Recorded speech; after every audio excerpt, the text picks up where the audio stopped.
Have you gone mad or what? You hit a patrician maiden. I tell you, if my father were here, he'd teach you a lesson with his whip.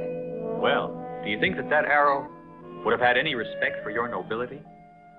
You still didn't have the right to treat me in such a rude manner. Oh, excuse me. It's the very first time that I've heard anyone choose good manners over an arrow.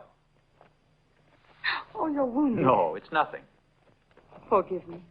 Will you come to my home, which is near here? My father will be very grateful for what you have all done. He's a man who is very rich and influential. He is Senator Julius Varro. I hate to tell you this. 2 of your slaves have been rather badly wounded. I'm afraid there's nothing we can do. It doesn't matter. There are others. Shall we go? Well, come on.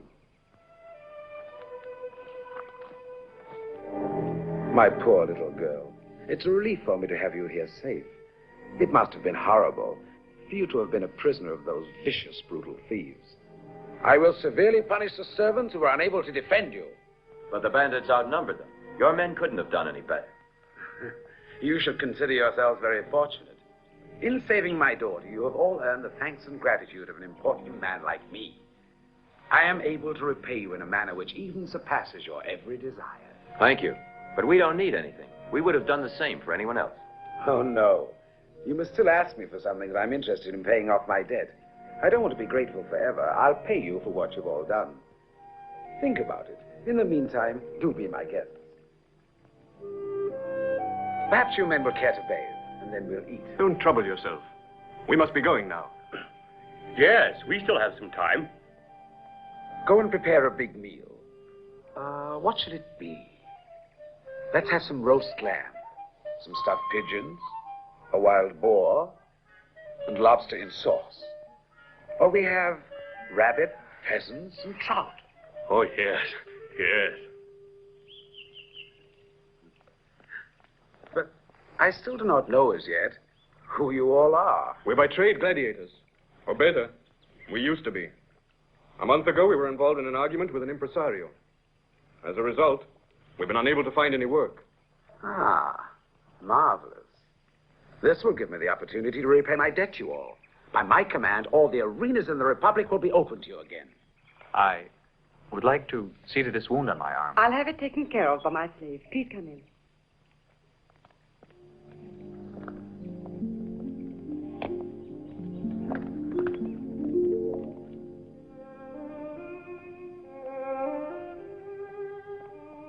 Prepare some water and some bandages.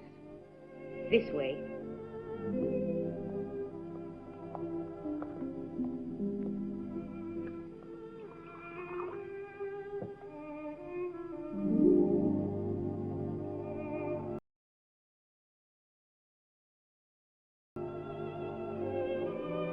Does it hurt much?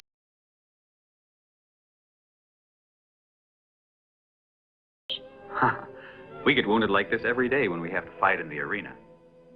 Only your hands are much more gentle than the hands of the young man who usually takes care of us. Much more gentle.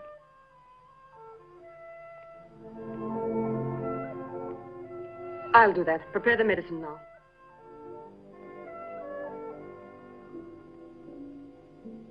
Have you ever been afraid in the arena?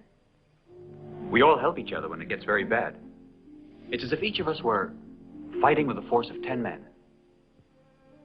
No, I'm never afraid when I'm in the arena. Drink this. It'll help calm your fears.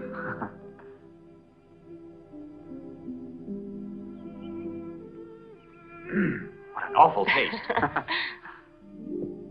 What's out there? It's a garden. Come.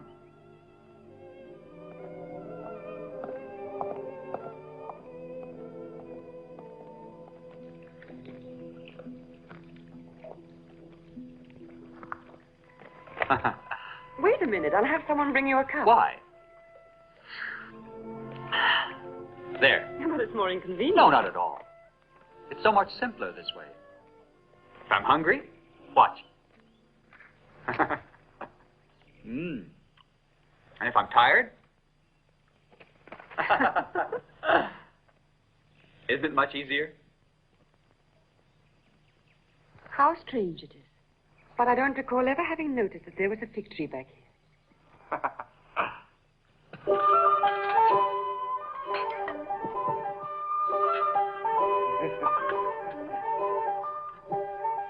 Oh, thank you.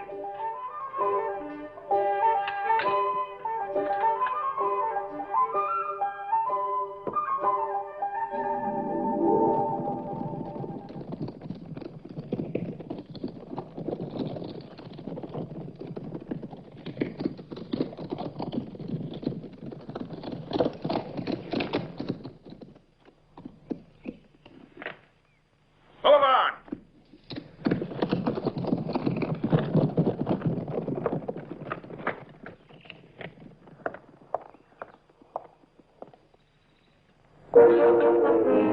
What happened?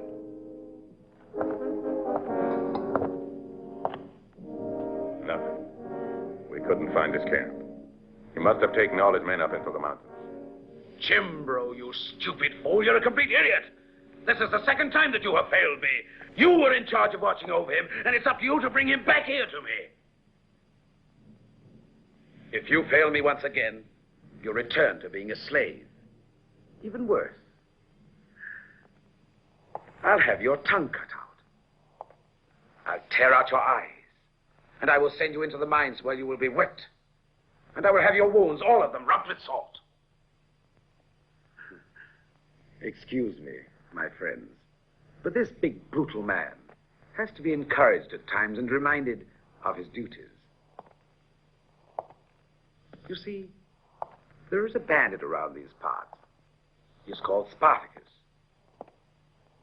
He's brutal and violent. He has terrorized the area with his band, robbing and murdering, and since he was my slave, I feel responsible for him.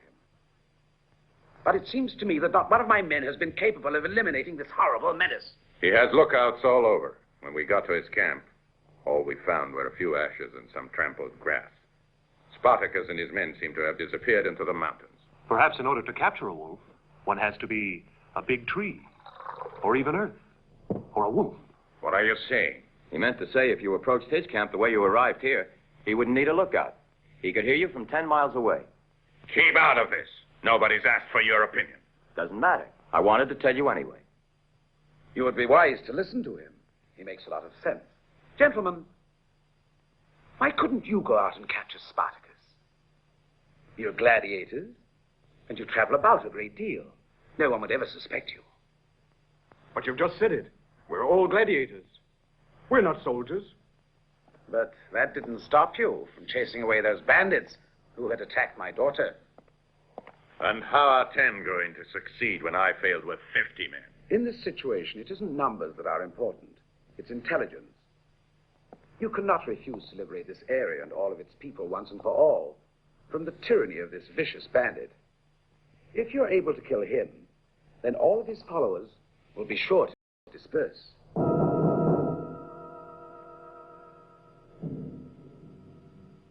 All right. But we will not kill him.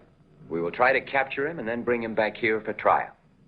Splendid idea. I think you're making a mistake. This isn't work for just anyone. They'll never find Spartacus.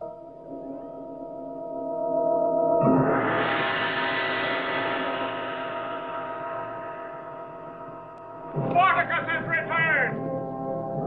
Spartacus has returned!